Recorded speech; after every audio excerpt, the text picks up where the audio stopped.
재밌는 건 뭐냐면요. 전세요, 전세. 뉴스에 엄청 나오죠.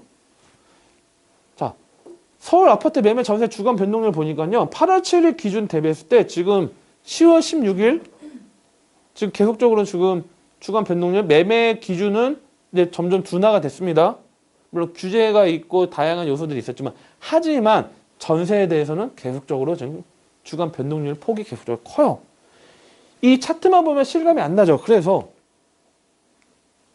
다시 이제 넘어가 볼게요. 지역별 아파트입니다. 이건 지역별. 수도권 기준을 봤을 때 수도권 같은 경우는 전세 가격 변동률이 좀 떨어진 요소들이 변동률이 좀 완화가 됐습니다. 하지만 반대로 서울에 대한 전세는 계속적으로 지금 상승하는 요소가 있어요.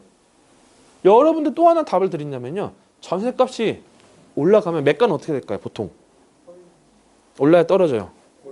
올라가죠. 올라가요. 전세값이 막 빠져요. 매가는 떨어져요. 자, 전세가율도 보면요. 지금 강동이 상당히 지금 전세가가 많이 올랐습니다. 강동이 주간 비율 봤을 때는. 그 다음에 노원, 송파, 가남 지역으로 해서 이 라인들이 전세가율 가격이 변동률이 있는데 전반적으로 서울의 전세값은 다 지금 계속적으로 오르고 있습니다. 이게 저는 상당히 중요하다 말씀드려요. 왜? 향후 2년 뒤, 3년 뒤에 부동산 시장에 대한 영향을 미칠 수 있는 게 이 내용이에요. 자, 3분기 전국 아파트 물량을 보니까요. 자, 2016년도 기준으로 따질게요. 자, 2016년도 기준으로 뭐 48,000이 7월 달에 했고 그래서 토탈 96,000여 호가 분양을 했고 자, 2020년도가 많죠. 자, 기사나 대충 신문 보시면 2020년도가 분양을 많이 하네. 2016, 17, 18, 19년도 그렇죠? 이렇게 보시면 틀려요. 자, 12만 5천이 많죠. 제일 많아요. 제일. 하지만 뭐라 써져 있죠? 3분기. 3분기 전국이에요. 분양을 많이 했던 거는 2016년도, 2017년도 분양 물량이 많았어요. 3, 4분기 때. 근데 왜 2020년도 많은데 왜 많을까요? 다 분양을 하려고 했던 것들이 연기돼서 3분기 때 들어가 버립니다.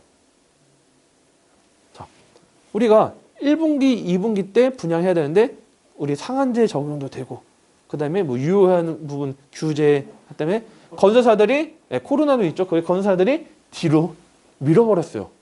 그 적용된 부분이 많기 때문에 착시적인 현상이 나타나는 거죠.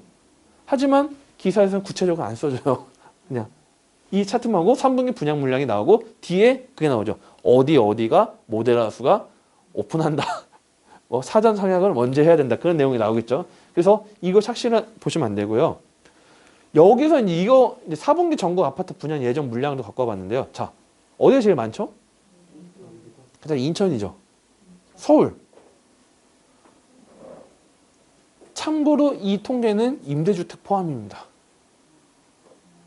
서울의 분양 물량이 진짜 별로 없어요. 지금도. 내년도 제가 볼 때는 계속 없어요.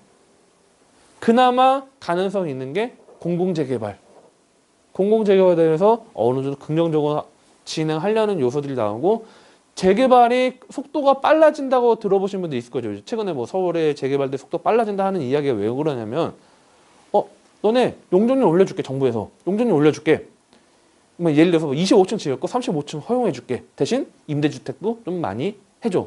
자, 그러면 조합에서는 그게 손해보는 장사인가요? 이익보는 장사인가요? 손해볼 수 있긴 하지만 재개발에 대해서는 이익보는 장사예요. 재건축에 대해서는 손해보는 장사예요. 하지만 재개발에 대해서는 이익보는 장사가 많습니다. 그러다 보니까 그동안 답부 상태에 있거나 속도가 안 난 재개발 지역들은 하나하나 결과가 이제 본격적으로 진행되면 불붙을 수 있는 지역들이 많아져요. 하지만 공공재개발 제일 먼저 진행되는 지역들은 보통은 어디냐? 입지 좋은 지역이겠죠, 당연히. 왜? 임대주택을 하든 뭐가 됐든 인기도 있는 지역들이 정부에서 먼저 넣어줄 거 아니에요. 인기 있는 지역들, 마포, 용산, 성동구 뭐 그쪽 라인들 특히 재개발 쪽에 노후하는 주택들이 많기 때문에 그쪽 눈여겨보시면 상당히 향후에 좀 생각보다 좀 빨리 진행이 되는 그런 것들 나올 수도 있습니다. 그래서 팁 하나 드리는 거고요. 왜? 서울에 자체적으로 공급량이 없기 때문에 그런 식으로라도 집을 늘려야 돼요. 서울시는 좀 인센티브 줘서라도 주택수를 늘리고 싶어 하는 게 좀 커요. 이거 뭐 그때 제가 지난번에도 말씀드렸습니다. 서울시에서는 그런 게 좀 크고 정부에서는 서울에 아파트가 새로 막 들어오면 아파트 값이 또 오르면 힘들 텐데 그런 요소들이 좀 있어요. 정부에서는.